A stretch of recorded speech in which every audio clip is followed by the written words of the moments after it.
Shalom, shalom, mes bien-aimés. Soyez bénis dans le nom puissant de notre Seigneur et Sauveur Jésus-Christ de Nazareth. Que la grâce du salut soit manifestée sur vous tous. La grâce des fruits du Saint-Esprit, l'amour, la douceur, la joie, la paix, la bonté, la bienveillance, la tempérance, la patience, la foi, la fidélité soit manifestée sur vous tous, mes bien-aimés. Que la grâce de l'humilité surnaturelle à l'égard de Dieu, à l'égard de notre position et à l'égard de l'obéissance à l'égard du Seigneur soit manifestée sur vous tous, mes bien-aimés, sans toutefois oublier la grâce de la sanctification complète, bien-aimés, l'intérieur et l'extérieur, bien-aimés, que le dépouillement de l'âme, de l'esprit aussi, bien-aimé, et du corps soit manifesté sur vous tous, parce que sans la sanctification, personne ne peut voir le Seigneur, personne ne peut entrer au ciel, bien-aimé. Et voilà pourquoi c'est important que nous demandons cette grâce-là au Seigneur et que cette grâce puisse se répandre dans notre cœur, dans notre âme, dans notre esprit, bien-aimé. Donc que ça soit répandu, ça soit vos partages, répandu dans vos cœurs, vos âmes, vos esprits, ainsi que sur moi-même et tout le reste des bien-aimés qui ne vont pas aussi écouter cet enseignement, cette prédication qui sont répandus partout dans le monde entier, au nom puissant de notre Seigneur et Sauveur Jésus-Christ, au nom puissant de notre Seigneur et Sauveur Jésus-Christ de Nazareth. Bien-aimés, vraiment, nous glorifions encore le saint nom de Jésus-Christ de Nazareth. Nous bénissons son nom et vraiment nous élevons encore son nom pour vraiment cette grâce qu'il accorde encore aujourd'hui de venir enseigner et prêcher, bien-aimé, sa parole, son message, bien-aimé. Nous savons que tout ce qui vient du Seigneur, tout ce qui vient de Dieu, ça a toujours la vie. Il dit bien que tout ce qui vient de Dieu, ça a toujours la vie, bien-aimé. Oui. Tout ce qui vient de Dieu, ça a la transformation. Tout ce qui vient de Dieu, ça change. Tout ce qui vient du Seigneur, ça restaure. Tout ce qui vient de Dieu, ça déchire le voile bien-aimé d'aveuglement en nous. Tout ce qui vient du Seigneur, bien-aimé, je vous assure, ça nous fait du bien à notre âme, notre esprit et à notre corps et à tout notre corps entier, bien-aimé. Bien-aimé, vraiment, je vais recommander ce moment,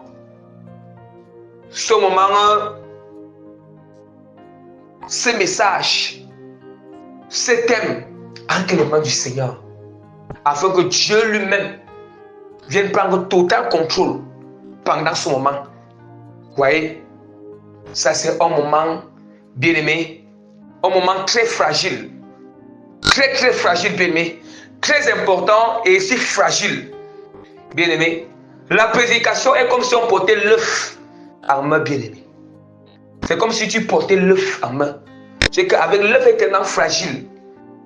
Or, quand tu portes l'œuf en main, non seulement tu seras très sage et très prudent. Alléluia. Tu ne vas pas porter l'œuf n'importe comment. Bien-aimé, dans le moment de prédication, le moment d'enseignement, c'est comme si on portait l'œuf en main. Parce que la parole du Seigneur nous dit dans Jacques chapitre 3, verset 1, qu'il n'y ait point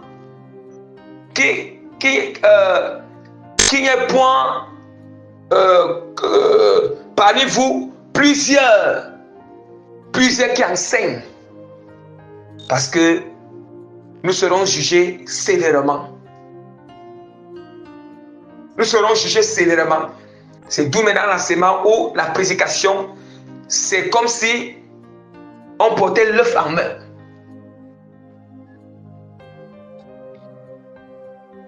Or, nous savons que la manière, quand tu portes l'œuf en main, bien-aimé, et lorsque tu portes, bien-aimé, quand tu portes l'œuf entre tes mains, et que tu portes aussi un eau solide entre tes mains, qu'est-ce qu'il peut prendre? Il veut prendre l'exemple comme quoi? Et que, bien-aimé, tu portes peut-être un autre fruit entre tes mains. Tu sais que si le fruit tombe, tu peux quand même laver le fruit. Mais si l'œuf tombe, si le fruit tombe, ça peut être que récupérable. Ou bien tu as un eau solide en main, si ça tombe, ça peut être que récupérable. Mais si l'œuf tombe, ce n'est plus récupérable. Alléluia. Donc, voilà pourquoi je vais recommander ces moments en les mains de Dieu. Seigneur, je te dis merci infiniment parce que tu nous accordes encore la grâce. Tu m'accordes encore la grâce, Père, de venir faire ta volonté, de venir enseigner, Père, de venir prêcher, Père. Ce thème, Seigneur, ce message pour ta gloire, Seigneur. Père, je te confie ce moment entre tes mains. Je te confie, Seigneur, tous ceux qui vont écouter ce thème, ce message, Père. Je t'implore, Seigneur, dispose le cœur. Seigneur, je t'en supplie que ça transforme, que ça touche, Père, par ta puissance. Seigneur, je t'en supplie de tout mon cœur. Prends total contrôle. Et que tout esprit de confusion ou de distorsion qui pourra empêcher que ceux qui vont écouter ce message, Seigneur, soient déconcentrés, je t'implore. Et étends ta main puissante afin que, Seigneur, tout esprit soit neutralisé, Père. Seigneur, ta parole ne tombe jamais au sol, Père. Et que ça tombe dans le cœur afin que ça pousse par ta gloire. Seigneur, je te recommande moi-même, Seigneur. Je t'implore en ce moment. J'ai besoin, Seigneur, de toi. J'ai besoin de ta grâce, Père. Je sais que ta grâce est là, Seigneur. Mais j'ai besoin que ça soit activé puissamment, Seigneur, pendant cette prédication, Père. Seigneur, je t'implore, je t'en supplie, Seigneur. Seigneur, que le feu augmente en moi, Seigneur. De saisir ma langue, Père. De saisir ma bouche, Père. De saisir mon cœur, Père. De saisir mon esprit, Père. Et que cette prédication soit tellement tranchante, Père. Que cet enseignement, Père, cet enseignement mixé avec la prédication, Père, soit tranchant, Seigneur, Père. Au nom puissant de Dieu, Seigneur, je t'en supplie en ce moment, Seigneur, de rendre authentique, Seigneur, cet enseignement, Père, authentique les paroles qui sortiront de ma bouche, Père. Je t'en supplie en ce moment, Père. Je t'implore, qu'aucune parole ne tombe au sol, Seigneur, Père. Seigneur, au nom puissant de Jésus de Nazareth. Amen. Bien-aimés, vraiment, le thème que le Seigneur nous a fait grâce de venir prêcher, enseigner, comme je vous ai dit, c'est un thème qui est mixte, l'enseignement mixé avec la prédication. Voilà. Et il y a aussi des messages qui sont de type purement enseignement, des messages qui sont aussi de type purement prédication. Et il y a aussi des messages mixtes. Bien-aimé, alléluia. Voilà, ça veut dire que l'enseignement, la prédication est mélangée. C'est mélangé, bien-aimé. Bien-aimé, vraiment.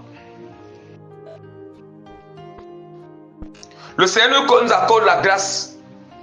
Il me fait vraiment cette grâce de venir encore enseigner et prêcher sur le thème mix. Sinon, le thème mix qui est intitulé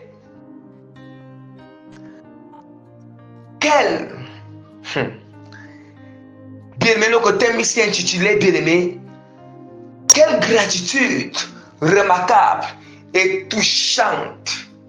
Bien-aimé, quelle gratitude remarquable et touchante qui ne nous laisse point stériles. Qui ne nous laisse point stériles, bien-aimés. Je répète encore la deuxième fois. Quelle gratitude remarquable et touchante qui ne nous laisse point stériles, bien-aimés. Je répète la troisième et la dernière fois. Quelle gratitude remarquable et touchante qui ne nous laisse point stériles. Point d'exclamation, bien-aimés. Bien-aimé, ça c'est un thème exclamatif. Alléluia. Voilà. Quelle gratitude remarquable et touchante qui ne nous laisse point stériles. Yes. Bien-aimé. Oh, quand on entend quelque chose exclamatif, quand on s'exclame, ça veut dire que la chose nous impacte, la chose nous touche, la chose, la chose bien-aimée, nous influence positivement. La chose tellement, je ne sais pas, ça nous façonne. Alléluia. Ça nous façonne, bien-aimé. Ça nous pousse à travers la transformation et le changement, bien-aimé.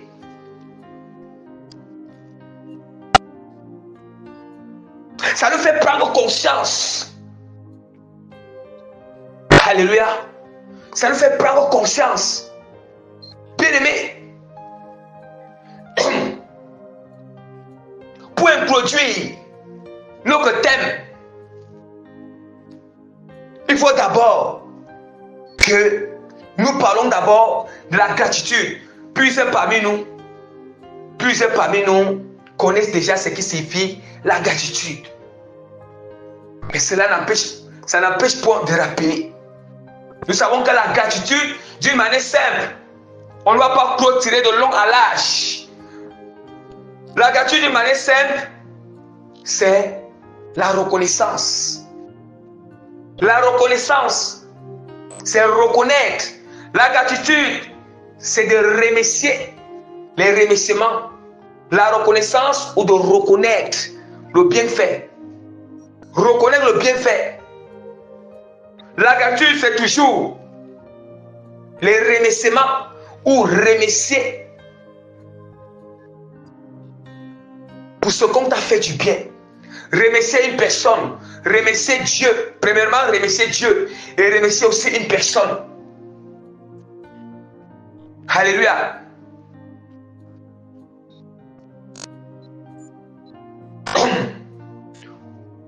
Alléluia.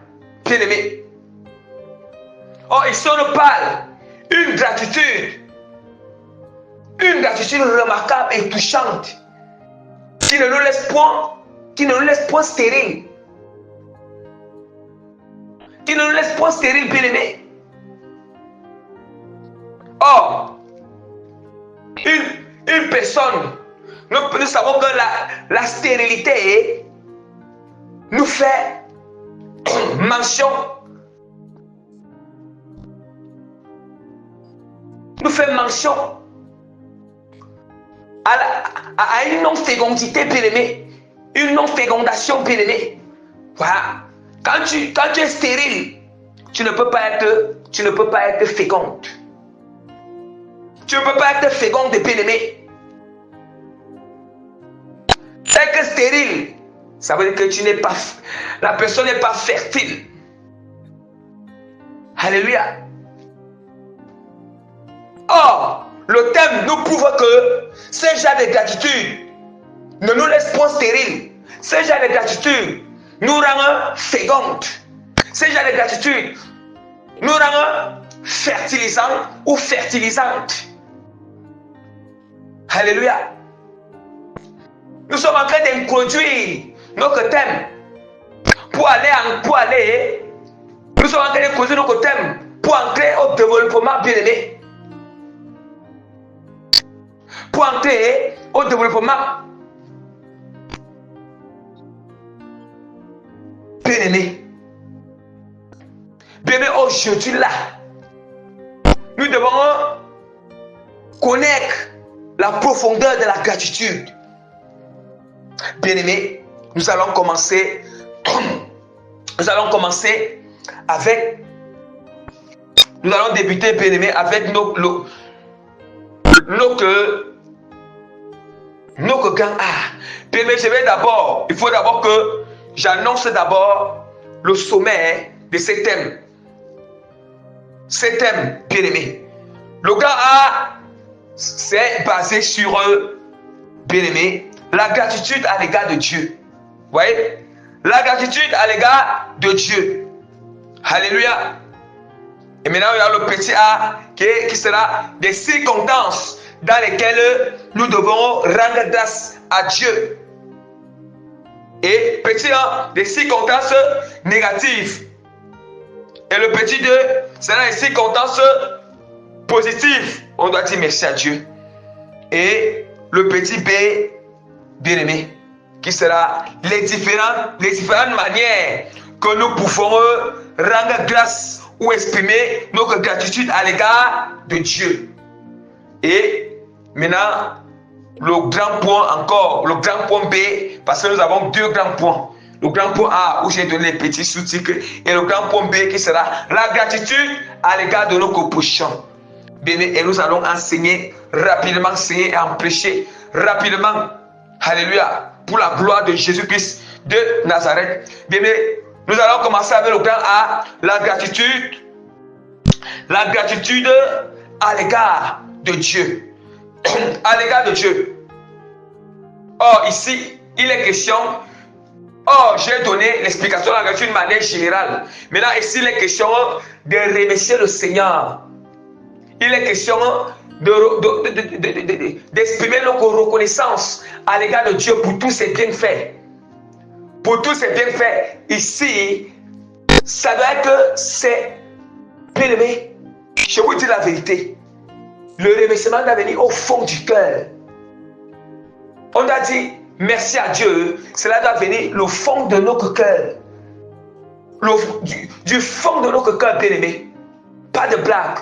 Même si tu dis merci à Dieu dans le bon moment ou le mauvais moment, la gratitude doit venir du cœur.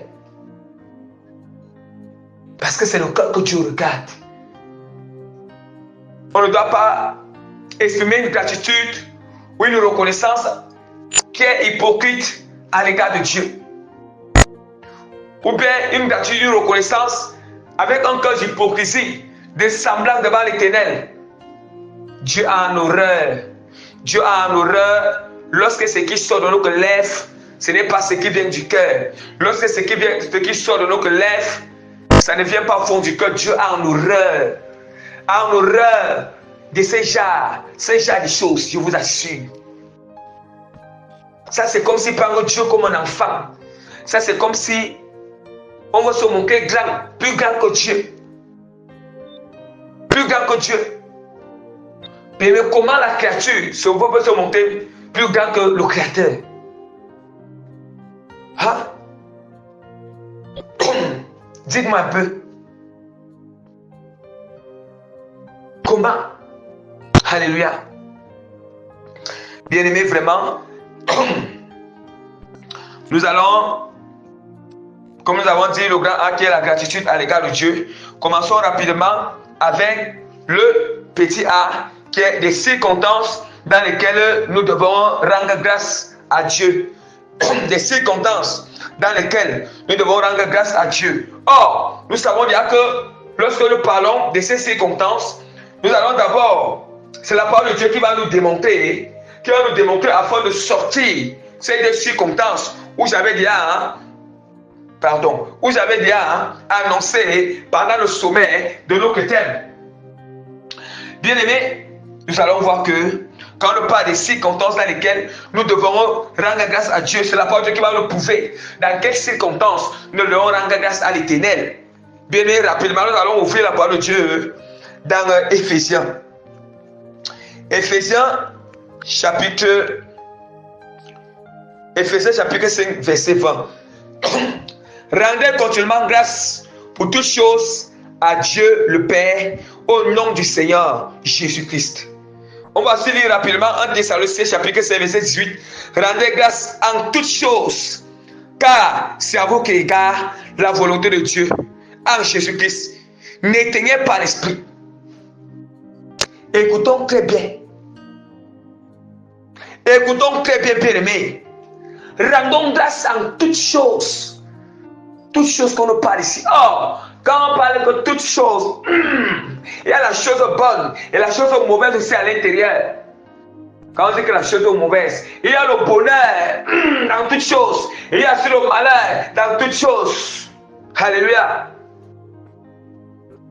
Il y a sur le malheur. Le mot toute chose.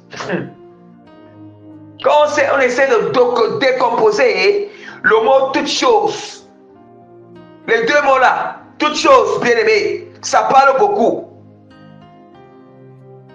Ouais, ça parle beaucoup. La décomposition du mot toute chose. Il y a quoi à l'intérieur? Il y a le malheur et le bonheur. Ça veut dire que toute chose qui est comme bonheur, c'est à l'intérieur. Et toute chose comme malheur, c'est aussi à l'intérieur. Alléluia. C'est aussi à l'intérieur. Et la parole de Dieu nous dit quoi? Nous dit que rendez grâce en toutes choses, car c'est à vous qu'égard la volonté de Dieu en Jésus. Écoutons tes bien. La chose qui nous arrive là, bien ou mal, on dit que c'est à notre égard. Ce n'est pas à l'égard de qui que ce soit, mais c'est à notre égard. La volonté, écoutons très bien. La volonté de Dieu en Jésus. La volonté de Dieu en Jésus. Bien-aimé, j'aime toujours répéter ce mot. Est-ce que nous comprenons vraiment la portée, bien-aimé? La portée de ce passage. Nous savons que, est-ce que nous comprenons? Oh, nous savons que la portée, c'est le point d'impact. Le point d'impact ou le point d'impact entre le sol et le projectile qui a été lancé, bien-aimé. Ouais, le projectile. Le projectile, c'est quoi? C'est comme tu veux prendre une bille, tu lances une bille, bien-aimé. Ou tu prends un caillou, tu lances un caillou. Et le caillou, quand le caillou va aller tomber au sol, le caillou, là où le caillou est tombé, la pomme, c'est ça qu'on appelle la portée. Il y a un contact entre le sol et le caillou. Et là, la portée est là. La portée est là. Ça veut dire que le caillou a impacté le sol et le sol a impacté le caillou, bien-aimé. C'est ça qu'on appelle, bien-aimé, c'est ça qu'on appelle que lorsque la parole, lorsque la parole sort de la bouche, la parole c'est aussi une boule de feu. Lorsque la boule de feu, ça sort de la bouche selon la révélation, selon l'inspiration du Saint-Esprit. Cette boule de feu là doit venir entrer dans votre cœur. Votre cœur représente la terre, votre cœur représente le sol. Il faut que la boule de feu de la parole qui sur la bouche doit entrer dans ton cœur. Et lorsque ça entre dans ton cœur, ça doit impacter, bien-aimé. Ça entre en contact avec ton cœur. Et d'où maintenant, c'est ça qu'on appelle la portée. C'est ça qu'on appelle l'impactation. Il faut que la parole impacte ton cœur. Et que ton cœur soit aussi fertile à la parole. Ton cœur soit aussi tendre à la parole. Ton cœur soit aussi tendre à la parole. Afin que la fusion de la parole et de ton cœur, ça puisse amener ce qu'on appelle, ça amène à ce qu'on appelle la transformation, le changement, bien-aimé. Ça amène à ce qu'on appelle Alléluia. Alléluia, bien-aimé. Bien-aimé, continuons toujours. Est-ce qu'on entend? C'est en cas, c'est à notre égard. La volonté en Jésus. On dit qu'en nous sommes en Jésus-Christ. Bien-aimé, est-ce que tu entends? Tu entends que c'est que tu traverses le malheur que tu traverses là. On n'a pas dit que le malheur là c'est Dieu. C'est Dieu qui est. C'est Dieu qui. C'est lui qui a produit ce malheur. Non, c'est pas Dieu. Mais il dit, si le malheur est produit par l'ennemi, il dit que ce malheur, tu dois le dire, tu dois dire merci à Dieu pour ce malheur. Parce que merci à Dieu pour ce malheur. Parce que ce malheur va devenir sa volonté à notre égard. Ça sera une volonté, sa volonté à notre égard en Jésus-Christ. Quand on dit en Jésus, parce que c'est qu'il va tuer ce malheur, pour qu'il va voir comment est-ce que nous allons obéir face à ce malheur. Oh, il y a la parole, il y a l'instruction, il y a l'enseignement que Dieu nous dit. Quand tel malheur est là, bien-aimé, pratique tel passage. Quand tel malheur est là, pratique l'instruction du Seigneur. Quand tel malheur, et oh, bien, chaque malheur qui peut arriver, il y a aussi chaque malheur qui peut arriver, il y a aussi un passage biblique qui nous demande comment est-ce qu'on doit se comporter face à ce malheur. Alléluia. Bien-aimé, le temps est venu pour sortir. Sortez, bien-aimé. Bien-aimé. Sortez déjà, bien-aimé. Sortez dans, comment est-ce que je peux dire, bien-aimé, sortez du système, le système des aiglons. Mais vous devez sortir afin d'entrer dans le système des aigles. Yes. Puis il ne faut pas demeurer les bébés des aigles. Oh, les bébés des aigles, on les appelle les aiglons bien-aimés. Oh, si bien-aimé, tout ce qui, quand quelque chose de mal t'arrive, tu es là, tu es dans la tristesse, tu es là, tu es dans la tristesse, tu es là, tu pleures, tu te lamentes, tu es là, bien-aimé, tu n'arrives même pas à servir Dieu. Parce qu'en plus que là, tu n'arrives pas à servir Dieu, tu n'arrives plus à prier, tu n'arrives même plus à faire la volonté de Dieu, tu n'arrives plus, bien-aimé, tu as encore le bébé d'élect, tu as encore l'aiglon. Tu as encore l'aiglon, bien-aimé. Bien-aimé. On doit avoir les caractéristiques de l'aigle. On ne doit pas avoir les caractéristiques de l'aiglon. La parole de Dieu nous parle de l'aigle. La parole de Dieu nous parle de l'aigle. La parole de Dieu nous parle de l'aigle. La parole de Dieu nous parle de l'aigle. La parole de Dieu nous parle de l'aigle. Même Jésus-Christ lui-même, il dit que les caquets vivants qui sont tout autour du clos de Père, il y a l'un des caquets qui a l'aspect de l'aigle. Il n'a pas dit l'aiglon, il a dit l'aigle. L'aigle, c'est celui qui a avancé, bien-aimé. T'es déjà mature. T'es déjà mature, bien-aimé. Alléluia. Alléluia, bien-aimé. Alléluia.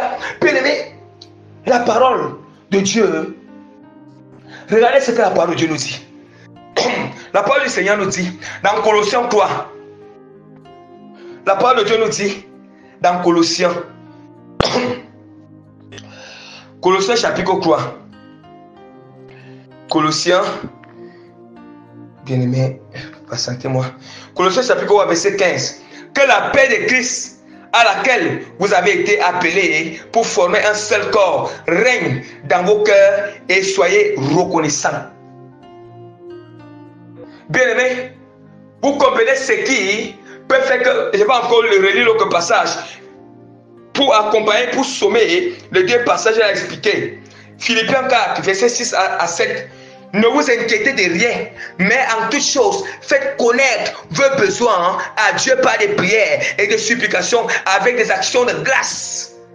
Et la paix de Dieu qui surpasse toute intelligence gardera vos pensées, gardera vos cœurs et vos pensées en Jésus-Christ. Est-ce que nous comprenons? Bien-aimé, regarde, une circonstance se présente dans le de supplier Dieu, au lieu de supplier Dieu, c'est que tu souhaites qu'il fasse face à ces circonstances, au lieu de supplier Dieu et de rendre grâce au Seigneur, de dire merci à Dieu. Tu vas dévier, bien-aimé. Tu seras affolé. Tu vas t'affoler, bien-aimé. Tu vas te stresser, bien-aimé. Tu seras dans l'inquiétude, les soucis. C'est ça qui va t'apporter quoi? Le souci va t'apporter quoi? L'inquiétude va t'apporter quoi? L'inquiétude va t'apporter quoi? Dites-moi, bien-aimé, ça ne va rien t'apporter. Rien t'apporter. Rien t'apporter. On nous dit que, mais ne vous inquiétez de rien, mais en toute chose, faites connaître vos besoins à Dieu par des prières et des supplications. Bien-aimé, une circonstance négative se présente devant toi. Dis merci, entre dans la prière, supplie Dieu. Qu'est-ce que tu veux qu'il fasse pour toi face à cette situation? Et rends-le grâce. On conclut que et la paix de Dieu qui surpasse toute intelligence gardera nos cœurs et nos pensées en Jésus-Christ. Est-ce qu'on entend? Nos cœurs et nos pensées, on dit que les pensées parlent, les pensées de la tête. Et notre cœur, ça va garder ça en paix en Christ. Vous voyez dans l'origine, d'où sort l'inquiétude, d'où sort l'oppression, d'où sort parfois l'oppression, l'origine, d'où sort les soucis en nous. Parce qu'on n'a pas su gérer la chose. Une circonstance négative s'est présentée. Quelle a été notre attitude? Le malheur s'est présenté. Quelle a été notre attitude? La première des choses, tu vas t'emporter. La première des choses, tu vas te laisser emporter par des émotions, des sentiments. Oui. Des sentiments liés par rapport à ces circonstances. Comme la circonstance est négative, tu auras aussi un sentiment lié, un sentiment négatif qui est lié aussi à cette circonstance, lié à ce malheur. Lié à ce malheur. Au lieu, dès que dans une atmosphère positive qui va t'amener à prier l'Éternel, à prier Dieu et à rendre grâce à l'Éternel. Et à ce moment-là, bien-aimé, tu seras en paix face à ce malheur. Tu seras en paix face à ce malheur. Tu seras bien-aimé. Ta tête sera en paix et ton cœur en paix face à ce malheur. Or, nous savons que les choses face à ce malheur, oui, s'il y a les deux endroits où le diable, nous embrouille toujours, c'est dans le cœur et dans la tête. C'est ça. Si le cœur n'est pas en paix, la tête n'est pas en paix, c'est fini, bien-aimé. C'est fini, tu peux craquer. Hein? Tu peux craquer. Et tout ce qu'on fait, nous ne sommes même pas posés. Tout ce qu'on va faire, c'est... Donc, je ne sais pas comment dire. Non seulement, tout ce qu'on peut faire, nous ne sommes pas posés. On fait les choses en désordre. On fait les choses comme ça, en l'air. Et deuxièmement, en ce moment-là, on n'a pas la capacité. En ce moment-là, tu réponds les gens mal. Oui, parce que le cœur n'est pas en place. La tête n'est pas en place. Oui. Ce n'est pas en place. Alléluia. Bien-aimé. Voilà. Petit 1. Les circonstances négatives, entre parenthèses, le malheur bien-aimé. Quand le malheur nous arrive, quand nous rencontrons le malheur, ou quand le malheur nous surprend, c'est ça les circonstances négatives. Les circonstances négatives, entre parenthèses, le malheur, ça peut être un événement de malheur, ça peut être une nouvelle de malheur, ça peut être une nouvelle de malheur, ça peut être une surprise de malheur, ça peut être. Nous commençons d'abord avec, vous voyez, des événements et toutes ces choses. Or, ce sont des choses qu'on ne s'attend pas toujours parfois. Et, vous voyez, c'est ça qu'on appelle des circonstances négatives. Bien, et je vais prendre quelques exemples. Les exemples dans la parole du Seigneur avec ces circonstances. Vous voyez? Dans la parole de Dieu. Bien, je vais prendre l'exemple avec... Je prends d'abord l'exemple. Nous allons ouvrir la parole de Dieu. Nous allons ouvrir la parole de Dieu dans Daniel. Daniel chapitre 3, verset 12 à 30. Daniel chapitre 3, verset 12 à 30. Je lis au nom puissant.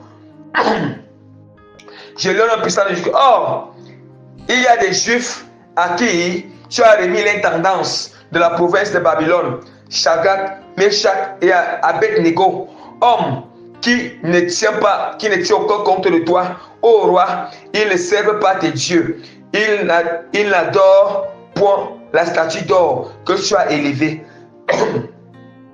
Alors, Nabuchodonosor, irrité et furieux, donna l'ordre qu'on amena Shadrach, Meshach, Abed-Nego, et ces hommes furent amenés devant le roi. Nabuchodonosor dit la parole et leur dit, prit la parole et leur dit, est-ce propos délibéré, Shadrach, Meshach, Abed-Nego, que vous ne servez pas mes dieux et que vous n'adorez pas le statut d'or que j'ai élevé? Maintenant, tenez-vous prêts. Tenez-vous prêts. Et au moment où vous entendez le son de la trompette, des chalumeaux, des guitares, de la sambuc, du psalterion, de la cornemuse et de toutes sortes d'instruments, vous vous prostérerez et vous adorerez la statue que j'ai faite. Si vous ne l'adorez pas, vous serez jeté à l'instant, même au milieu de la fournaise ardente. Et quel est le Dieu qui vous délivrera de ma main? Shadrach et Meshach, Abed-Nego répliquaient, nous n'avons pas besoin de répondre là-dessus. Voici notre Dieu que nous servons peut nous délivrer de la fournaise ardente et il nous délivrera de ta main, ô roi. Sinon, sache, ô roi, que nous ne servirons pas des dieux, et que nous n'adorons pas la statue d'or que tu as élevée. Sur quoi Nabuchodonosor fut rempli de fureur et changea le visage en tournant ses regards contre Shadrach, Meshach et Abednego. Il reprit la parole et ordonna de chauffer la fournaise sept fois plus qu'il ne convenait de chauffer, de la chauffer. Puis il commanda à quelques-uns des plus vigoureux soldats et de son armée de lier Abednego, Shadrach et Meshach. Les hommes furent liés avec des caleçons, des tuniques, leurs manteaux et leurs hauts vêtements et jetés au milieu de la fournaise ardente, comme l'ordre du roi était sévère et que la fournaise était extraordinairement chauffée. La flamme tua les hommes qui avaient jeté Shadrach, Meshach et Abednego, et ces trois hommes, Shadrach, Meshach et Abednego, tombaient liés au milieu de la fournaise ardente. Alors le roi Nabuchodonosor fut effrayé et s'éleva principalement. Il prit la parole et dit à ses conseillers, n'avons-nous pas jeté au milieu du feu trois hommes liés? Il répondit au roi, certainement au roi. Reprit et dit, eh bien, je vois quatre hommes sans lien qui marchent au milieu du feu et qui n'ont point de mal à la figure. Et la figure du quatrième ressemble à celle d'un fils de Dieu. Ensuite, Nabuchodonosor s'approcha de l'entrée et de la fournaise ardente et prenant la parole et dit, Shadrach, Meshach, Abednego, serviteurs du Dieu suprême, sortez et venez. Shadrach, Meshach et Abednego sortis du milieu du feu. Les satrapes, les intendants, les gouverneurs, les conseillers du roi s'assemblaient. Il vint que le feu n'avait eu aucun pouvoir sur les corps de ces hommes, que les cheveux de leur tête n'avaient pas été brûlés et que leurs caleçons n'étaient point endommagés et que l'odeur du feu ne les avait pas atteints. Nabuchodonosor prit la parole et dit, béni soit le Dieu de Shadrach, de Meshach, d'Abednego, lequel a envoyé son ange délivré ses serviteurs qui ont eu confiance en lui et qui ont violé l'ordre du roi et livré leur corps plutôt de servir et d'adorer aucun autre Dieu que leur Dieu. Voici maintenant l'ordre que je donne. Tout homme à quelque peuple, nation ou langue qui appartienne et qui parlera mal du Dieu de Shadrach, de Meshach et d'Abednego sera mis en pièces et sa maison sera réduite en un tas d'immondices. Parce qu'il n'y a aucun autre Dieu qui puisse se délivrer comme lui. Après cela, le roi fit prospérer Shadrach, Meshach, Abednego dans la province de Babylone. Bien-aimés, écoutons très bien ce qui est en train d'arriver à Shadrach, à Meshach et à Abednego. Oh, tu fais que Nabuchodonosor, il a dit que tout le peuple doit adorer bien-aimé son image, doit adorer bien-aimé son image et les dieux de Babylone. Il a imposé une loi, il a imposé un décret que tout le peuple doit adorer son image, doit adorer son statut. Vous entendez? Doit adorer ses dieux. Se procéder devant son image. On avait fabriqué son image, soit en bronze. On devait adorer son image, se prosterner. Comme les images de soi-disant la Vierge Marie qu'on fait là, Jésus qu'on fait dans les catholiques là. C'est aussi comme ça que lui il avait dit qu'on fait son propre image. Pour qu'on l'adore, il impose, il donne une ordonnance. Or, du fait que cet événement était un événement circonstanciel d'une manière négative, c'était une circonstance négative. C'était un événement négatif. Un événement négatif pour Abednego, Shadrach et Meshach. Là, il se recouvre face à une circonstance négative, face à une circonstance, à un événement qui est tellement négatif, qui est tellement nocif. Très nocif et péjoratif, bien aimé. Comment faire alors? Comment faire? Bien-aimés, ils ne se sont pas plaints. Ils n'ont pas critiqué Dieu. Vous allez regarder face à ce malheur, face à ces circonstances, ils ont obéi à l'Éternel. Ils ont obéi. Vous comprenez pourquoi est-ce que la parole de Dieu dit dans 1 Thessaloniciens chapitre 5, verset 18, que rendez grâce en toutes choses à Dieu. Car c'est à notre égard la volonté du Seigneur, c'est à notre égard sa volonté en Jésus-Christ. La volonté de Dieu en Jésus-Christ. En Jésus. Ce n'est pas Dieu qui a demandé à Nabuchodonosor de fabriquer l'idole et de dire qu'il possède. Dieu ne peut pas tenter quelqu'un puisque Dieu interdit cela dans les 10 commandements. Et ce n'est pas Dieu qui peut envoyer Nabuchodonosor afin de dire que fabrique l'idole et demande vraiment aux Israéliens de se prosterner devant mon idole. Dieu ne peut jamais faire un tel truc. Mais parce que la chose est présente, l'événement idéal négatif, la circonstance négative idéale là, qu'est-ce qu'il y a lieu à faire? Ce qu'il y a lieu à faire maintenant, Dieu va transformer ça, puisque bon, l'effet est bien là. Qu'est-ce que Dieu va faire? Dieu maintenant va éprouver. Il va éprouver nous, ses enfants. Il va éprouver maintenant, je vais voir. Est-ce qu'ils vont pratiquer ma parole? Or, face à ces circonstances, il y avait l'instruction de la parole de Dieu que Abednego et Shadrach et Meshach ont respecté. Parce que Dieu avait dit quoi? On ne doit pas se poster devant les idoles. Mais face à ces circonstances négatives, Abednego, Shadrach et Meshach, bien-aimés, ils ont été fermes, ils ont été serrants. Ils n'ont pas adoré. Ils n'ont pas adoré l'image de Nabuchodonosor. Ils ont tenu tête. Tête à Nabuchodonosor. Ouais, ils ont tenu tête. Ils n'ont pas eu peur de lui. Lui qui était le roi, un roi renommé, un roi que tout le monde avait peur, un roi que Dieu a donné la puissance et le pouvoir de tyranniser toutes les nations, de dominer toutes les nations. Oui, mais ils n'ont pas eu peur. Ils avaient la crainte de Dieu à dépasser la crainte qu'ils pouvaient avoir pour Nabuchodonosor. C'est une circonstance négative. C'est un événement très nocif et très péjoratif, bien-aimé. Bien-aimé. Vous voyez? Mais bien-aimé, ils ont accepté, ils ont tenu tête. On dit qu'ils ont tenu tête.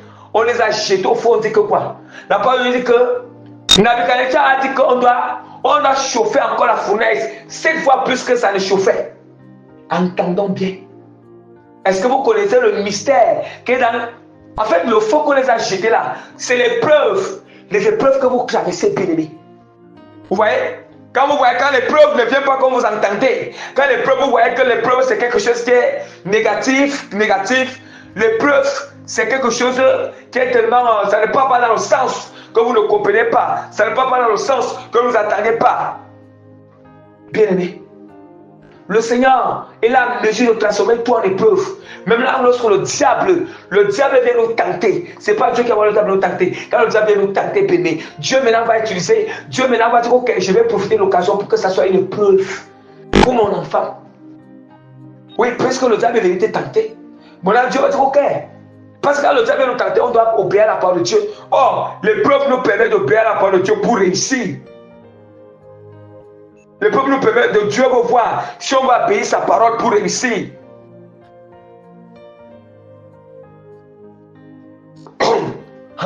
On dit que chauffe la fournaise 7 fois. Il a demandé de chauffer la fournaise 7 fois puisque ça chauffe, 7 fois que ça le chauffait dès le départ. Oui. Dès le départ. Parce que quoi?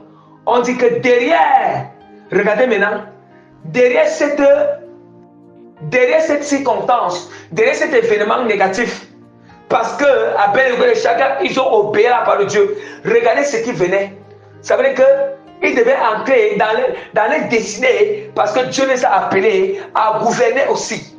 Ils avaient les étoiles, ils avaient les étoiles et la destinée de gouverner. Bien-aimé. Mais toi alors, avant que l'étoile, on dit qu'après, vous voyez que au fur et à mesure, regardez, lorsque juste après, juste quand Abednego, Shadrach, Meshach, ils ont réussi l'épreuve. Ils ont réussi l'épreuve face à cette circonstance. Qu'est-ce qui s'est passé? On dit que non seulement Nabuchodonosor, bien aimé, il a demandé à tout le peuple que personne, la personne qu'on va entendre, qu'il m'a pas du nom de Dieu de Shadrach et Meshach, on va réduire sa maison, toute sa maison, en un tas d'immondices. Est-ce qu'on entend? Dieu d'abord, non seulement Dieu avait son plan derrière. Est-ce que c'est Dieu qui avait demandé à Nabuchodonosor de fabriquer cela? Non. Ouais, mais derrière cette circonstance, Dieu a sorti son plan derrière. Le plan de Dieu était comment? Il doit se faire connaître à tout le peuple babylonien et au roi. Et au roi Nabuchodonosor, la renommée du Seigneur, la puissance de la gloire de Dieu doit se faire connaître. Doit se faire connaître publiquement devant les hommes. Ils sont sortis du feu. Rien de mal ne les est arrivé. Et après cela, écoutons ce que Dieu dit. Autant pour moi. On dit qu'après cela, le roi fit prospérer Shadrach, Meshach, Abednego dans la province de Babylone. Est-ce qu'on entend? Vous comprenez à dire que tu ne peux pas entrer dans ta destinée si bien au fur et à mesure. Or, ça veut dire que leur moment s'approchait où Dieu voulait déjà les placer comme Dieu voulait les placer comme les grands intendants, les grands satraps pèlerins dans les provinces de Babylone. Mais comme le moment là s'approchait, on ne peut pas. Il faut quelque chose qui nous rend dignes d'entrer dans notre destinée, qui nous rend dignes de recevoir la récompense de Dieu, qui nous rend dignes. Au fur et à mesure, le temps s'approche pour entrer dans ta destinée. Tu vas voir, on a dit que la fournaise chauffait 7 fois que ça ne chauffait dès le départ. Ça veut dire que les épreuves que tu avais au début, c'est d'abord le feu qui chauffait dès le départ. Les épreuves que tu avais au début. Maintenant, au fur et à mesure que tu t'approches pour l'accomplissement de ta destinée, tu vas constater que les épreuves vont augmenter. Ça veut dire que la douleur, ça veut dire que le feu va chauffer à 7 fois. Les épreuves vont augmenter, bien-aimé. Le feu chauffait à 7 fois que ça ne chauffait que dès le départ. Mais le feu, là, ce sont les épreuves. Ce sont les épreuves des persécutions. Que les persécutions, les attaques vont augmenter à un autre degré. Au fur et à mesure que tu t'approches, bien aimé, de l'accomplissement de ta destinée, les attaques augmentent, les persécutions augmentent, les épreuves augmentent. Voilà pourquoi on dit que ça chauffait 7 fois. 7 fois, bien aimé. Parce qu'il fallait que ça chauffe, il fallait que Nabuchodonosor les menace. Malgré qu'il dit que, ok, vous dites que vous n'allez pas m'adorer, attendez. Donc il est en train de les effrayer. Donc il dit que chauffer le feu 7 fois. Chauffer. Ah! Si c'était certaines personnes, on dit que non, nous baissons les bras, je vais adorer l'idole. C'est la même chose. Dans votre vie là, quand Dieu va vous faire entrer dans votre destinée, quand vous voyez que les épreuves par une autre dimension où tu n'étais pas habitué, certains baissent les bras. Il dit que Nabuchodonosor, je vais t'adorer. Là, je ne peux plus mettre la parole de Dieu devant cette épreuve. Attention. Attention, bébé. Tu ne réussis pas cette épreuve, tu es chaud, tu n'entres pas dans ta destinée. Si Abednego, Shadrach et Meshach adoraient l'image de Nabuchodonosor, non seulement d'abord, il ne devait pas, Dieu allait les abaisser, bien-aimés. Dieu n'allait pas les élever. Il ne devait pas entrer dans les destinées. Et c'est la même personne, regardez très bien, la même personne, et c'est la même personne que Dieu encore utilise pour qu'elle soit élevée. Vous voyez? Vous voyez comment Dieu fait les choses? Dieu a le pouvoir sur toutes choses. Prenons encore l'exemple, mais je ne vais pas lire. Mais ce n'est que avec Joseph, mais c'est le Genèse chapitre 37, verset 1 à 36, je ne vais pas lire pour gagner en temps. Mais je vais juste expliquer en narrant aussi l'histoire expliquée. Regardons Joseph. Joseph, ses frères, les frères de Joseph lui ont vendu, bien-aimé. Lui ont vendu en esclavage. Est-ce que c'est Dieu qui a demandé à ses frères de vendre Joseph? Ce n'est pas Dieu qui a demandé à ses frères de vendre Joseph. Ça, c'était un événement très négatif. Un événement très négatif. C'était une circonstance qui était tellement négative. Et Joseph ne s'attendait pas. Vous voyez? Même Abednego, Shadrach et Meshach, Joseph ne s'attendait pas à rencontrer ce genre de situation. Quand Joseph a retrouvé ses frères, là ils sont en train de pâturer. Ils sont en train de pâturer. Bien aimé. Ses frères, Joseph ne s'attendait pas à ça. À cause de la jalousie, ils ont arrêté Joseph, ils ont vendu Joseph aux Madianites. Et les Madianites ont encore vendu Joseph aux Égyptiens. En esclavage aux Égyptiens. Vous voyez? Or, après cela, encore une autre circonstance négative qui arrive. Joseph a encore la femme de Potiphar qui veut coucher avec Joseph.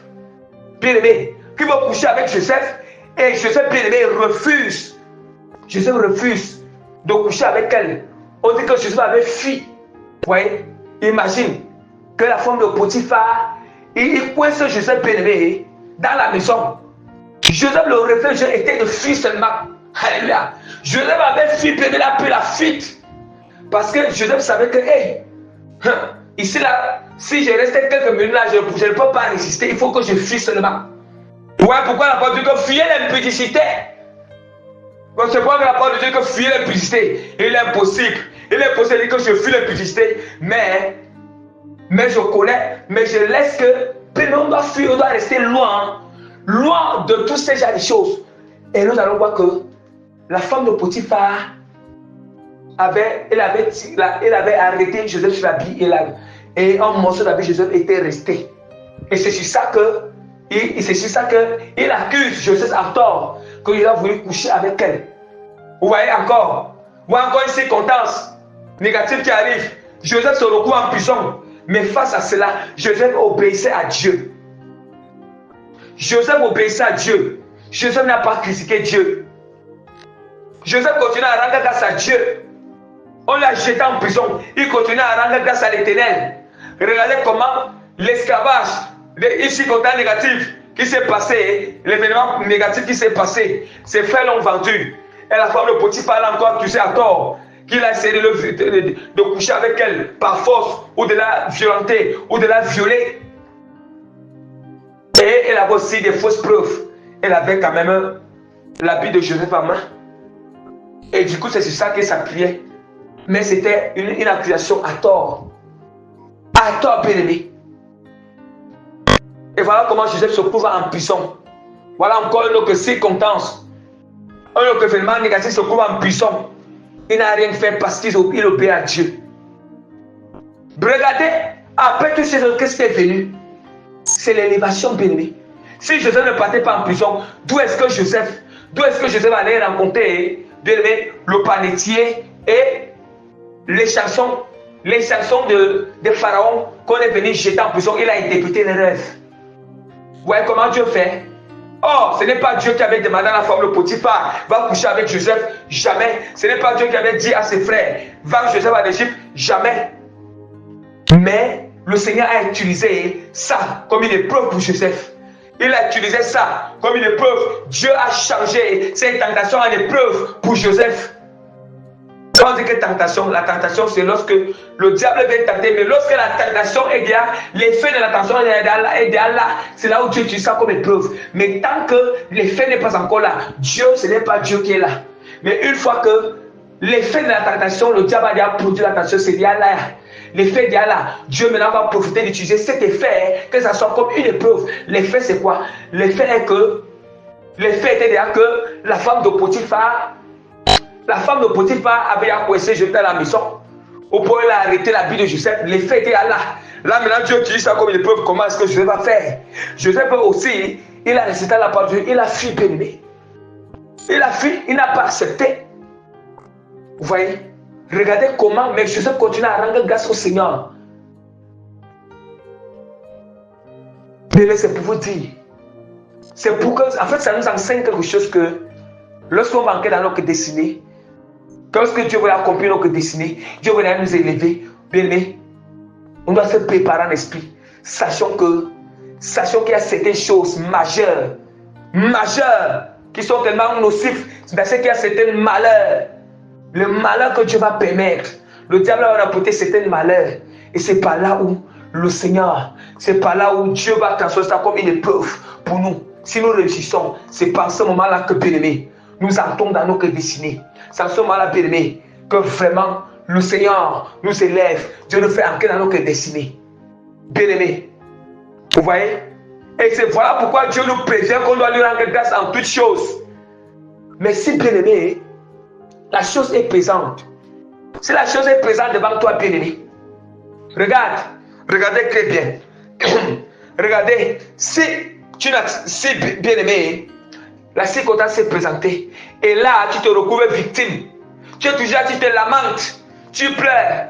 Oh, vraiment, je ne méritais pas ceci. Je ne. Dis merci à Dieu. Tu n'as même pas. Regarde grâce au Seigneur. Dis merci à l'Éternel pour ça. Ne reste pas seulement, ne laisse pas que ton cœur soit abîmé. Ne laisse pas que ton cœur soit comme dans la tristesse. Oui, tu peux être un peu triste, mais ne laisse pas que la tristesse reste longtemps. Ne laisse pas que, bien-aimé, le sentiment d'amertume reste longtemps dans ton cœur. Oui. Rends grâce au Seigneur. Comporte-toi. Qu'est-ce que la parole de Dieu dit face à la chose? La chose est là, tu es innocent. Tu as fait comment? Comme tu es innocent, voilà pourquoi tu agis comme la parole face à la situation. Bénis l'Éternel. Dis merci à Dieu. Continue à faire la volonté du Seigneur. Dieu l'a permis. Il avait le pouvoir de ne pas permettre. Il avait le pouvoir de ne pas permettre. Mais sache que par ça, hein, Dieu il t'éprouve de mettre sa parole en pratique. Hein, bien-aimé. Regardons encore. Prends encore l'exemple, Job chapitre 1, verset 21. Et dit qui dit Job, je suis sorti.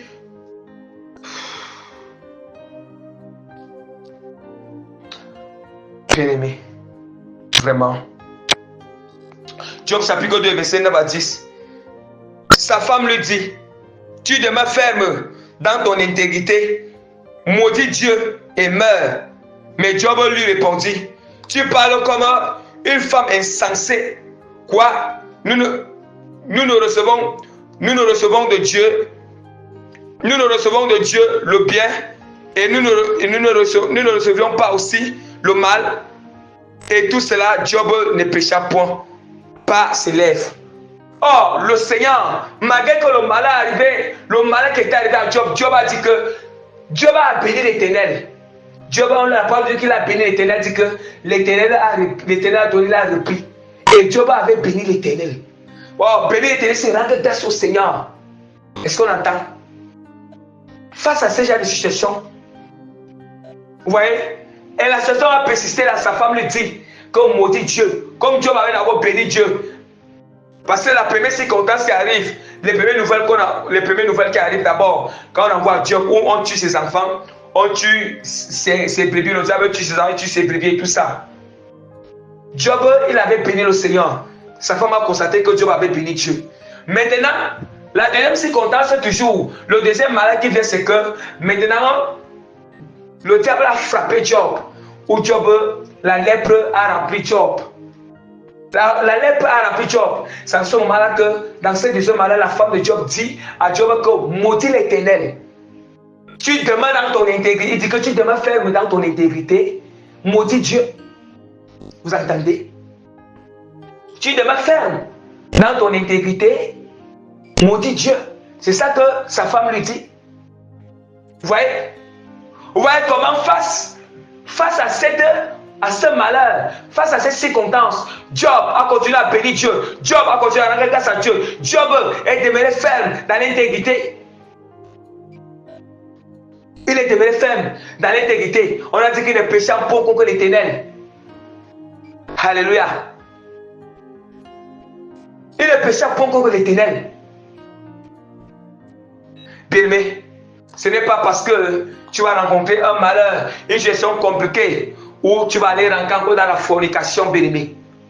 Ça veut dire que tu n'as pas obéi à Dieu. Tu n'as pas obéi au Seigneur. Et bien-aimé, et tu rentres encore avec ta vie en arrière. C'est ça. Ce n'est pas parce qu'il y a une situation compliquée que tu vas mentir. Il y a une situation compliquée que tu vas mentir. Ou bien il y a encore eu d'autres situations compliquées que tu as, je ne sais pas. Je ne sais pas. Oui. Bien-aimé. Attention. Attention, bien-aimé. Attention. Bien-aimé. Vous voyez? Or, vous voyez qu'à la fin de toutes choses, Dieu avait son plan. Le plan de Dieu était que Dieu voulait prouver au diable que Job est intègre. Le plan de Dieu était que Dieu voulait voir si Job vraiment sera faible. Le plan de Dieu était que Dieu voulait avait besoin. Le Seigneur, il voulait vraiment, il voulait amener Job à une autre dimension de richesse. On dit que lorsque Dieu rétablit Job, et Dieu avait restauré la richesse de Job le double de tout ce qu'il avait dès le départ. Or, Job avait plusieurs troupeaux, les troupeaux de plusieurs qualités. Il y avait les troupeaux de bœufs, les troupeaux d'agneaux, les troupeaux d'agneaux. Il y avait d'autres troupeaux encore. Ouais, il avait des chèvres, on dit qu'il était en train de doubler dans chaque troupeau qu'il avait. Il doublait. C'était le double de ça quand Dieu a rétabli Job et restauré toutes choses à Job. On dit que Job, dès le départ, Dieu lui a aussi donné le double. Il a aussi donné le double. On dit que dès le départ, Dieu a encore donné encore les enfants à Job. Les enfants à Job. Vous voyez, c'est très simple. C'est très simple, bien-aimé. Quand tu obéis à Dieu, quand tu marches dans la justice, même si le mal t'arrive, le malheur t'arrive, si tu ne te reproches de rien, bien-aimé, toi continue, respecte la parole de Dieu face à ce malheur, obéis à Dieu face à ce malheur, bénis le Seigneur, rends grâce au Seigneur. Et à la fin de toutes choses, Dieu a une récompense. Non seulement en obéissant Dieu, ton âme est préservée et gardée pour le roi des cieux. Ton salut est préservé pour le roi des cieux. Bien-aimé. Vous voyez, maintenant allons-y. Maintenant les circonstances, petit 2, des circonstances positives, où on doit rendre grâce à Dieu. Or, quand on appelle circonstances positives, ce sont les bienfaits du Seigneur. Vous voyez, ce sont les bienfaits de Dieu. Voilà pourquoi je vais juste prendre un passage biblique dans Colossiens. Colossiens chapitre 2. Colossiens chapitre 2, verset 12 à 14. Ayant été, autant pour moi,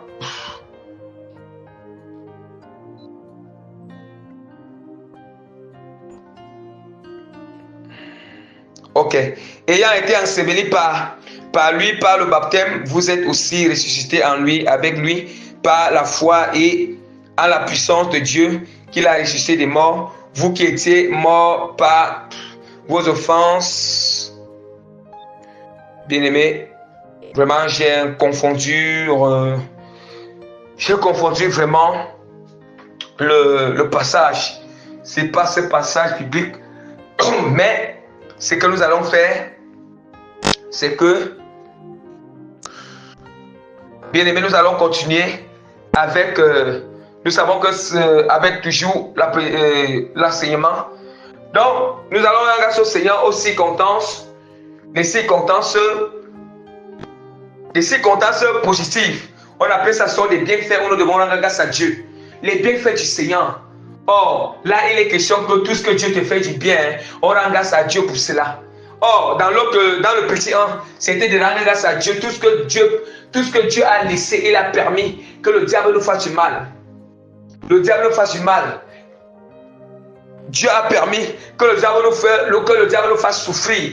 Dieu a permis que le diable nous persécute. Dieu a permis que le diable nous attaque. Dieu a permis que le diable nous combatte. Parce que le diable ne peut rien faire si Dieu n'a pas permis. On doit dire merci à Dieu pour tout cela.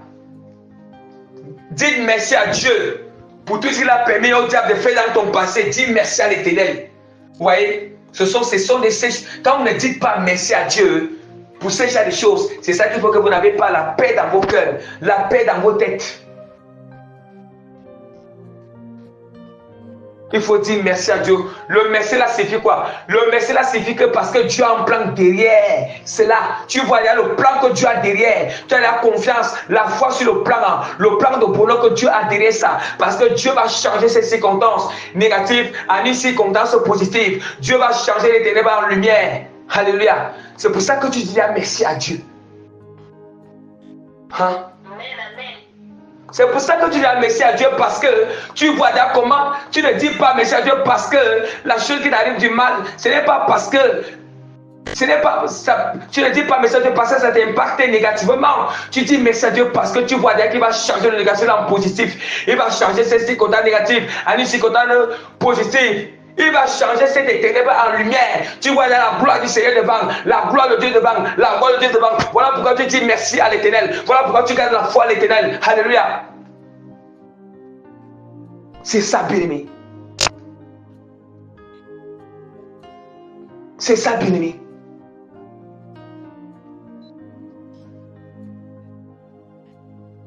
Bien-aimé. Voilà quand on dit qu'on doit dire merci au Seigneur pour les bienfaits. Il y en a tellement de bienfaits.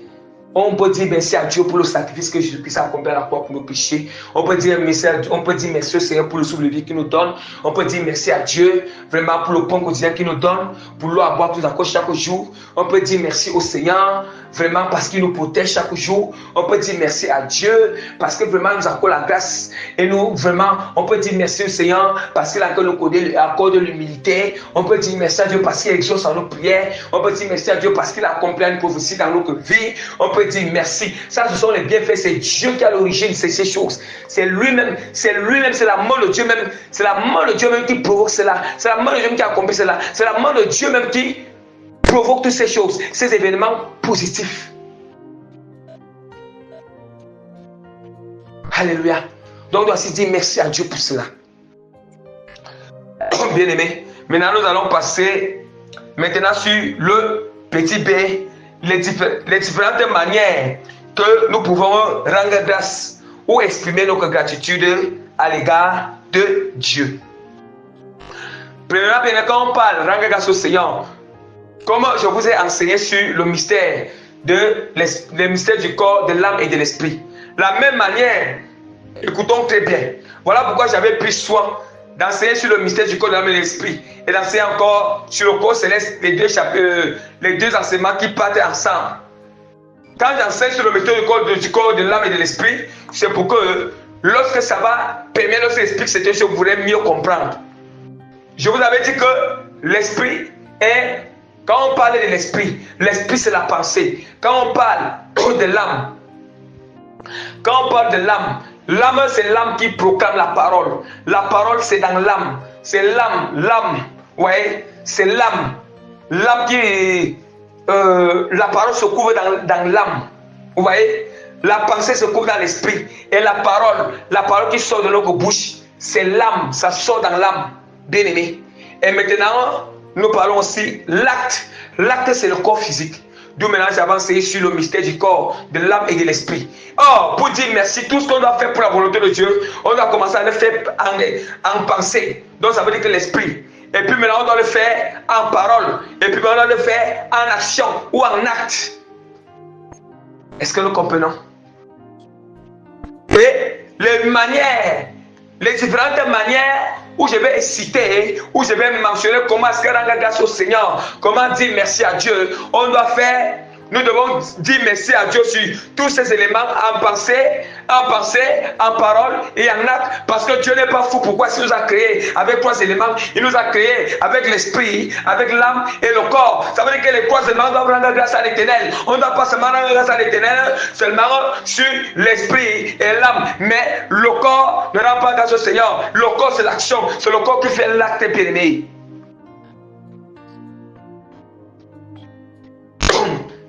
Est-ce que Dieu est fou?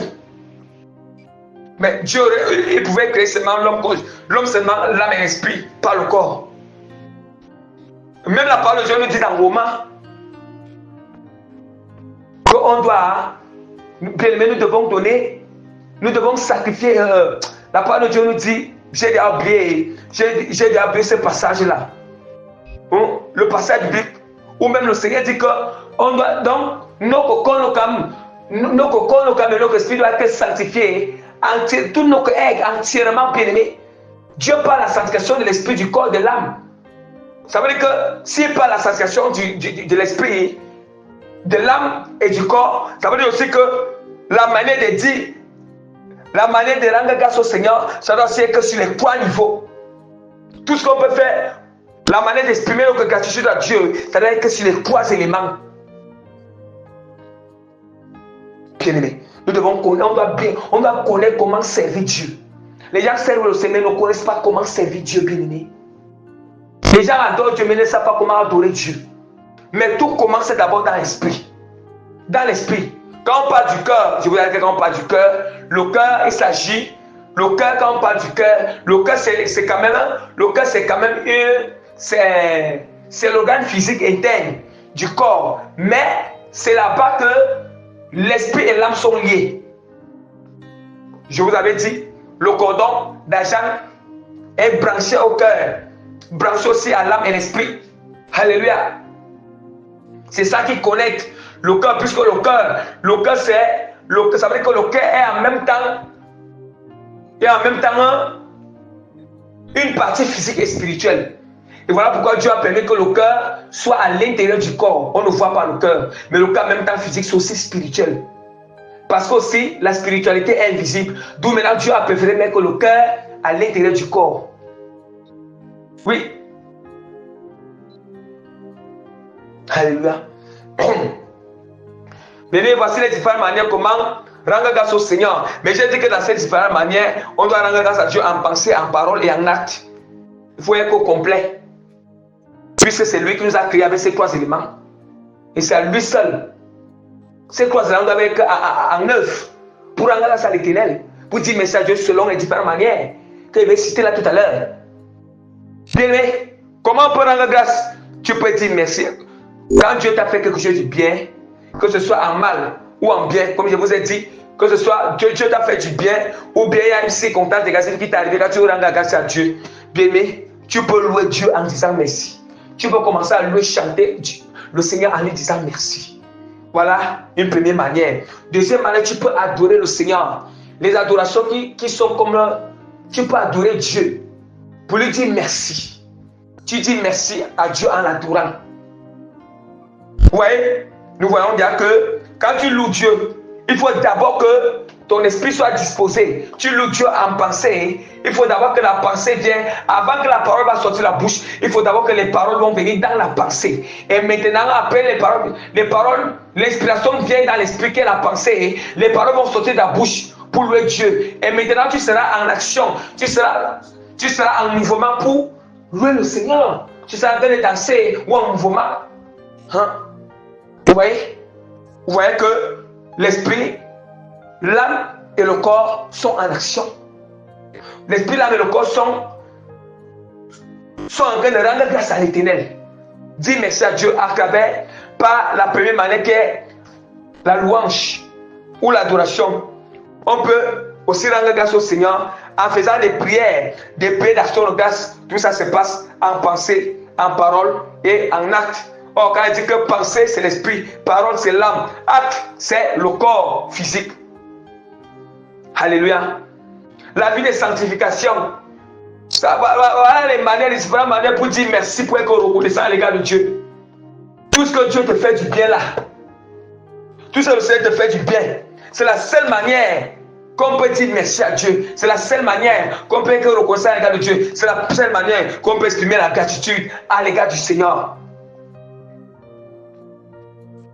De cette manière-ci, à travers les trois éléments, la pensée qui est l'esprit, la parole qui est l'âme et l'acte qui est le corps physique. Le corps physique bien aimé. Vous voyez?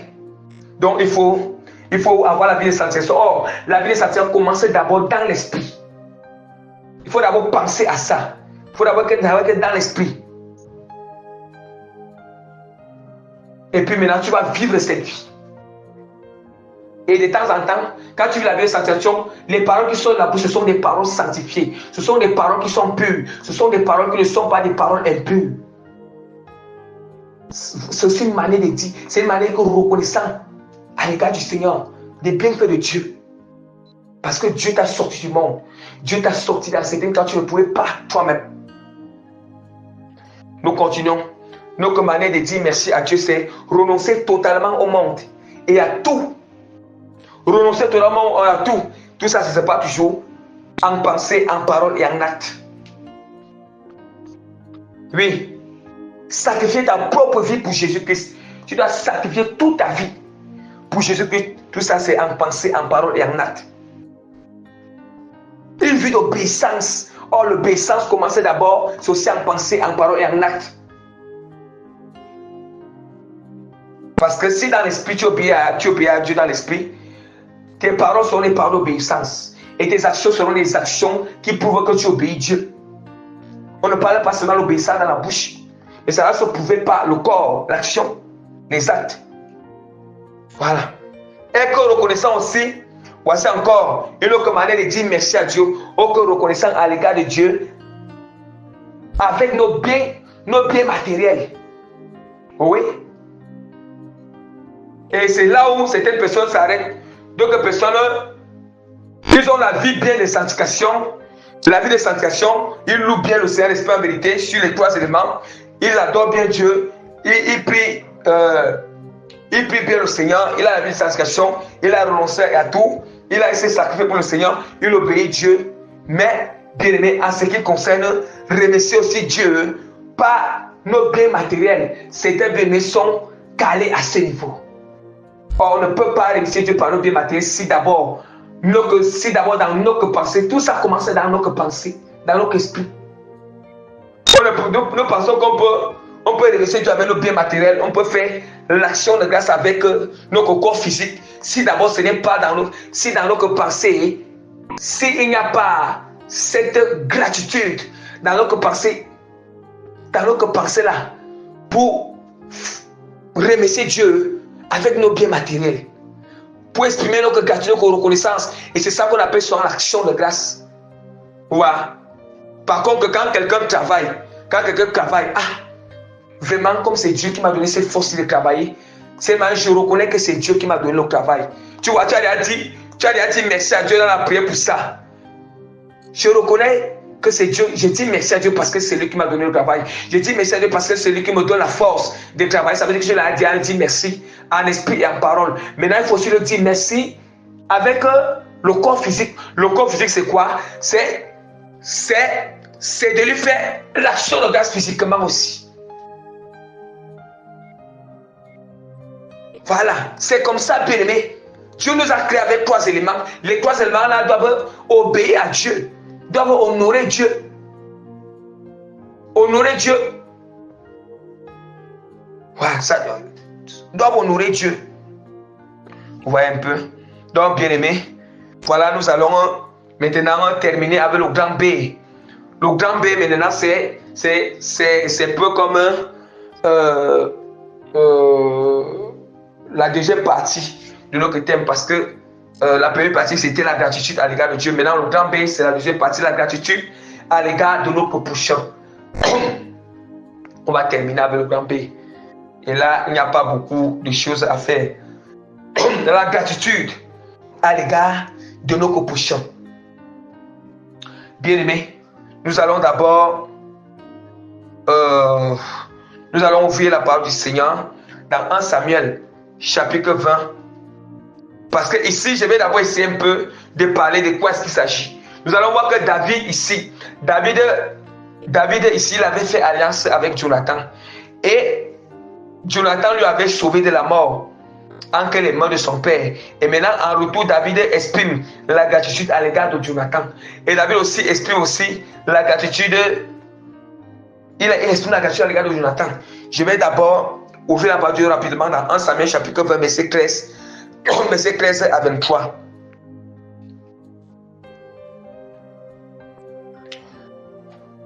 « 1 Samuel, chapitre 20, verset 13 à 23. Que l'Éternel traite Jonathan dans toute sa rigueur. Dans le cas où mon père trouverait bon de te faire du mal, je t'informerai aussi et je te laisserai partir afin que tu t'en ailles en paix et que l'Éternel soit avec toi comme il a été avec mon père. Si je dois vivre encore, veille, usez envers moi la bonté de l'Éternel. Et si je meurs, ne retire jamais ta bonté envers ma maison. Pas même lorsque l'Éternel retranchera chacun de tes ennemis, chacun des ennemis de David, de dessus de la face de la terre.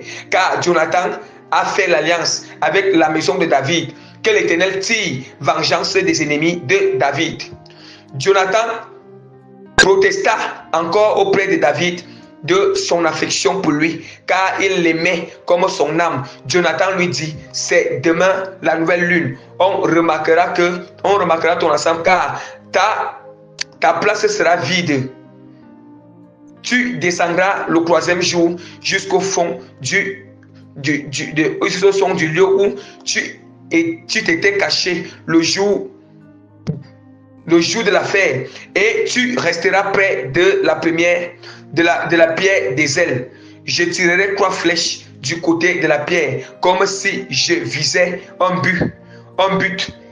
Et voici, j'enverrai un jeune homme et je lui dirai, va trouver les flèches. Si je lui dis, voici les flèches sont en deçà de toi, prends-les alors, viens, car il y a paix pour toi. Il y a paix pour toi, tu n'as rien à craindre, l'Éternel est vivant. Mais si je dis au jeune homme, voici les flèches sont au-delà de toi, alors va-t'en, car l'Éternel te renvoie. L'Éternel est à jamais témoin de la parole que nous nous sommes donnés l'un à l'autre. Vous voyez comment, en première position, c'est Jonathan qui fait du bien à David. C'est Jonathan qui fait du bien à David en première position. C'est Jonathan qui vraiment a tellement fait du bien. Il a défendu David. Il a empêché que Saül, Jonathan pouvait livrer David entre les mains de Saül. Encore plus, c'était le père de Jonathan. C'était son père. Mais il a tellement aimé David. Il a défendu David. Jonathan avait couvert. Il avait couvert David.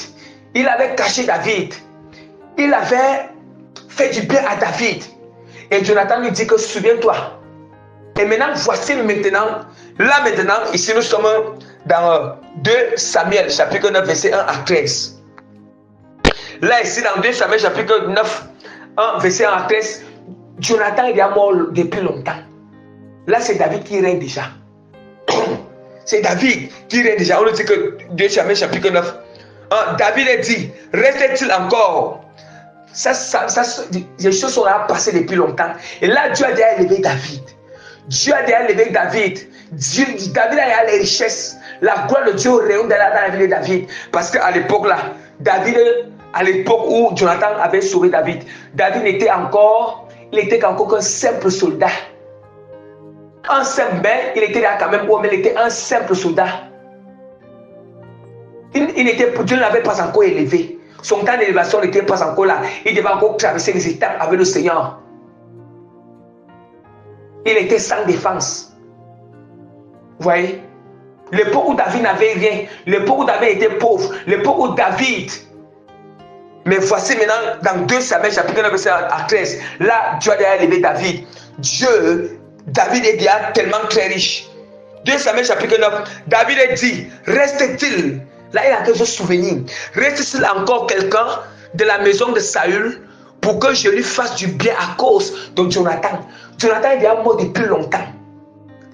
Vous voyez comment David veut exprimer la reconnaissance malgré que Jonathan n'est plus là, à cause de ce que Jonathan avait fait pour lui, le bienfait de Jonathan. Il dit qu'il y avait un serviteur.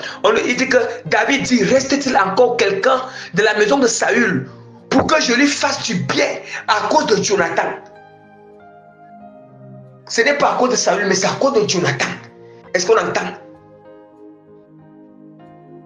Il avait un serviteur de la maison de Saül nommé Tiba, que l'on fit venir auprès de David. Et le roi lui dit, es-tu Tiba? Et il répondit, ton serviteur. Il répondit, ton serviteur. Le roi dit, y a-t-il plus personne de la maison de Saül pour que juge envers lui de la bonté de Dieu? Et Tchiba répondit au roi, il y a encore un fils de Jonathan, Perclus des pieds. Le roi lui dit, où est-il?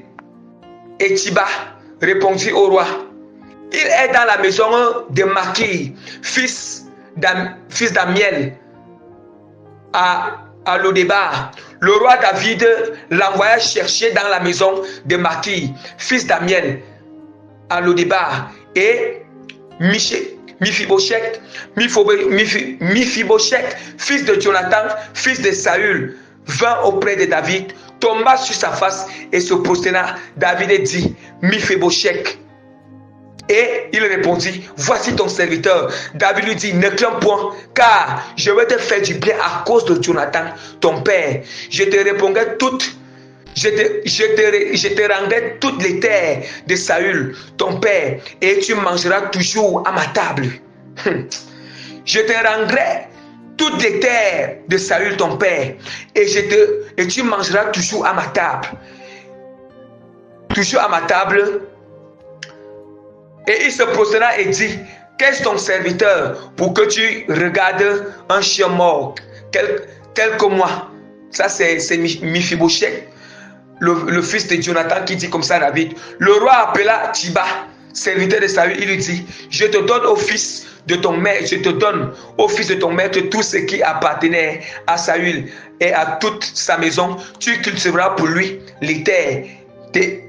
Toi, tes fils, tes serviteurs, et tu feras des récoltes afin que le fils de ton maître ait du pain à manger. Et Mephibosheth, fils de ton maître, mangera toujours à ma table. Or, Tchiba avait 15 fils et 25 serviteurs. Dis au roi, ton serviteur fera tout ce que le roi, mon Seigneur, ordonne à son serviteur. Et Mephibosheth mangea à la table de David comme l'un des fils du roi. Mephibosheth avait un jeune fils nommé Mika.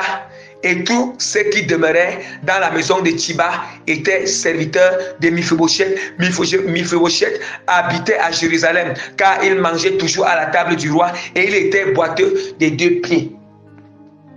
Bien-aimés, nous voyons le bienfait de David. Je vais aussi lire rapidement l'autre passage biblique avant d'expliquer cela dans l'autre sens pour nous. 2 Samuel chapitre 19, voici encore, David fera encore l'autre bienfait de David. 2 Samuel chapitre 19. Voici encore l'autre acte de reconnaissance de gratitude de David. Basaï, le Galadite, descendu de Régolim, et passa le Jourdain avec le roi pour l'accompagner jusqu'au-delà du Jourdain. Basaï était très vieux, âgé de 80 ans. Il avait entretenu le roi pendant son séjour à Manaïm, car c'était un homme fort, riche. Le roi dit à Basaï, viens avec moi. Viens avec moi. Il dit à Basaï, viens avec moi, je te nourrirai chez moi à Jérusalem. Mais Basaï répondit au roi, combien d'années vivrai-je encore pour que je monte avec le roi à Jérusalem? Je suis aujourd'hui âgé de 80 ans. Puis-je connaître ce qui est bon, ce qui est mauvais? Ton serviteur peut-il savourer ce qu'il mange et ce qu'il boit? Puis-je encore entendre la voix des chanteurs et des chanteuses? Et pourquoi ton serviteur serait-il encore à charge à mon Seigneur le roi? Ton serviteur ira un peu au-delà du Jourdain avec le roi. Pourquoi d'ailleurs le roi m'accordera-t-il ses bienfaits? Que le roi dit, après dit que ton serviteur s'en retourne et que je meure dans ma ville, près des sépulcres de mon père et de ma mère. Mais voici ton serviteur Kimam, qui passera avec le roi, mon Seigneur. Fais pour lui ce que tu trouveras bon. Le roi dit que Kimam passe avec moi et je ferai pour lui ce que te plaira, tout ce que tu désireras de moi, et je te l'accorderai quand tout le peuple ait eu passé le Jourdain et que le roi lui aussi passé. Le roi le roi baisa Basaï et le bénit, et Basaï retourna dans sa demeure. Vous voyez? Voici encore la gratitude que David doit exprimer la gratitude à Basaï étant vivant. Basaï, il dit que non, comme je suis à Dieu là, je préfère que toi tu prends mon serviteur. Prends mon serviteur pour que c'est bien fait, la reconnaissance que tu veux faire. Vous voyez? Et Basaï, ici là, lorsque je vais dire en roi chapitre 2 pour mieux comprendre. David approchait du moment de sa mort et il donna à ses ordres à Salomon. Salomon, son fils, c'est David qui donne les ordres à Salomon avant de mourir. David approchait du moment de sa mort et il donna ses ordres à Salomon, son fils, en disant: je m'en vais par le chemin de toute la terre, fortifie-toi et sois un homme. Observe les commandements de l'Éternel, ton Dieu, en marchant dans ses voies et gardant ses lois, ses ordonnances, ses jugements et ses préceptes, selon qui est écrit dans la loi de Moïse, afin que tu réussisses dans tout ce que tu feras et partout où tu tourneras. Voici, David dit: tu traiteras avec bienveillance les fils de Basaï. Les fils de Basaï, le Galadite, ils seront de ceux qui se nourrissent de ta table, car ils ont agi de la même manière à mon égard, en venant au devant de moi lorsque je fuyais Absalom. Absalom, ton frère. Alléluia. Bien-aimé, attendez, j'explique alors. Je passe ces deux passages, j'explique. On nous montre, j'ai d'abord pris les passages où Basaï, il fait du bien Basaï fait d'abord du bien à David. Parce que lorsque Absalom, le fils de David, a fait le coup d'état. Le coup d'état où David était sorti de Jérusalem en flèche. Parce que tout le peuple d'Israël, leur cœur s'était déjà incliné vers Absalom. Et bien, il y avait déjà plusieurs peuples qui étaient derrière Absalom. Et David a vu que non, Absalom va venir faire un coup d'état. Et comme David ne voulait pas faire la guerre avec son fils, David est sorti de Jérusalem. Il a laissé Jérusalem à Absalom. Absalom est devenu roi à Jérusalem. Il a régné. Et maintenant, David est sorti, les serviteurs et tous ceux qui étaient encore fidèles à David, ils sont partis avec David. David ne sait pas où est-ce qu'il pouvait aller. Il marchait dans le désert avec les gens, ils ont arrivé quelque part. On dit que quand ils avaient faim, avec ces serviteurs, ils avaient faim. Voilà, maintenant, Dieu suscite Basaï. Basaï, on dit que Basaï était riche. Basaï, il était allé avec les vivres pour nourrir David et ses serviteurs. Pendant les moments difficiles, les moments de souffrance de David. Vous voyez comment? Bien-aimé, je vais vous dire quelque chose. Lorsque bien tu sais, quand tu étais dans les moments de souffrance, les moments difficiles, et que Dieu utilisait une personne de t'aider, Dieu utilisait une personne de t'aider dans ces moments bien-aimés, oui, on doit d'abord dire merci à Dieu, on doit d'abord bénir Dieu, on doit d'abord être reconnaissant à l'égard de Dieu, parce que Dieu a utilisé la personne, mais Dieu nous demande aussi de remercier la personne, Dieu nous demande aussi d'exprimer la gratitude, la personne, de manquer les actes de gratitude à l'égard de la personne. Nous allons voir. Regardez comment David, lui qui connaît la gratitude, la reconnaissance, parce que David s'est souvenu, c'était les moments compliqués pour lui. Il n'avait rien. Imagine que David se retrouvait dans un endroit avec ses serviteurs, dans les lieux où il n'avait rien à manger. Vous avez à marcher, vous avez faim. Bien aimé, quelqu'un qui soit avec les vivres, pour venir te donner, qui vient les vivres à toi du serviteur, est-ce que tu vas oublier ça un jour? Tu ne pourras jamais oublier. Tu ne pourras jamais oublier celui que Dieu a utilisé là. Et lorsque Dieu va t'élever, bien-aimé, tu vas te souvenir, David, il s'est souvenu de cette personne. Bien-aimé, apprenant à être reconnaissant, la personne qui t'a fait du bien dans les moments difficiles, les moments compliqués, la personne, apprenons à être reconnaissant. Même si la personne est déjà morte, bien-aimé, fais du bien à sa descendance. Fais du bien à sa descendance. Oui. Fais du bien à sa descendance. Oui, la personne qui avait fait du bien, il peut déjà être mort. Peut-être qu'il est mort, mais fais du bien à sa descendance. Mais va même, bien aimé, même si sa descendance ne te connaît pas, recherche sa descendance, recherche sa famille. Fais du bien. Faisons du bien à sa famille. Fais du bien, bien aimé. Oui, c'est ça la gratitude. Regardez Basaï. Regardez comment le fils le fils de Jonathan. Le fils de Jonathan et le fils de Jonathan. Jonathan est mort depuis longtemps.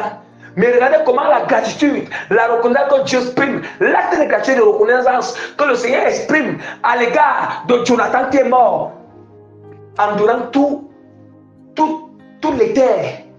Or, le roi, les terres de Saül revenaient à David. Mais il a donné ça à son fils, le fils de Jonathan. Il a même dit que tu vas manger à table avec moi chaque jour. Il a même donné ses serviteurs et tout ça. Il vivait bien. Comme un fils d'un roi, on dit comme ça. La même chose avec les fils de Tiba.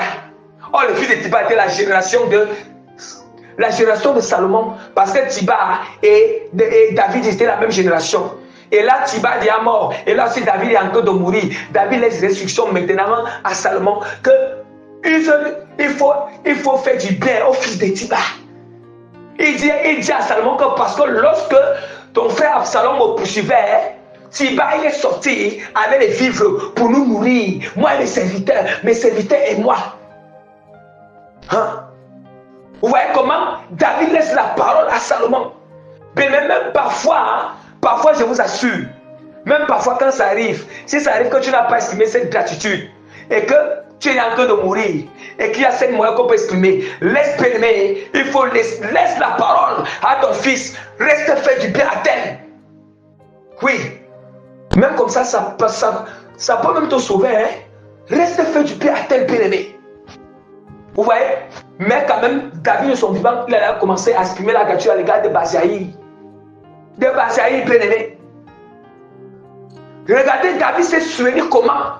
Ce n'était pas facile quand Jonathan avait sauvé David des mains de Saül. Vous regardez comment Saül cherchait David partout. Saül avait le pouvoir sur tout Israël. Ce pouvoir, David n'avait aucun pouvoir. David ne pouvait pas rester devant Saül. Parce que Saül avait le pouvoir sur tout Israël. Comment il ne peut pas se souvenir que encore le fils de Saül, le pauvre fils de Saül, c'est lui. Regardez comment tout ce que Jonathan a fait pour David. Comment est-ce que Jonathan n'a pas pu? Comment est-ce que David ne pouvait pas exprimer la gratitude pour ne pouvait pas faire que le fils de Jonathan mange à sa table? Comment il ne pouvait pas forcer que les fils de Basaï ne mangent pas à la table du roi, de son fils Salomon? Hein? Bien, apprenons à exprimer la gratitude. Lorsque Dieu nous fait grâce, que nous avons les moyens, exprimons la gratitude à l'égard de ceux qui nous ont fait du bien. Ne soyons pas ingrats. Ne soyons pas ingrats, bien-aimés. Alléluia. Donc voilà. Je vais aussi prendre un exemple, mais je ne vais pas lire. Dans Esther, chapitre 6, verset 1 à 3, où le roi Assyrus exprime la gratitude à l'égard de Mardoché. À l'égard de Mardoché, bien-aimé. Mardoché, Mardoché, il était au courant d'un complot, le complot de deux eunuques qu'on avait payés pour tuer le roi Assyrus. Le roi Assyrus qui était aussi en même temps l'époux de la reine Esther. Mais Mardoché, qui était l'oncle de la reine Esther, il a été au courant du complot. Et Mardoché avait informé, bien-aimé.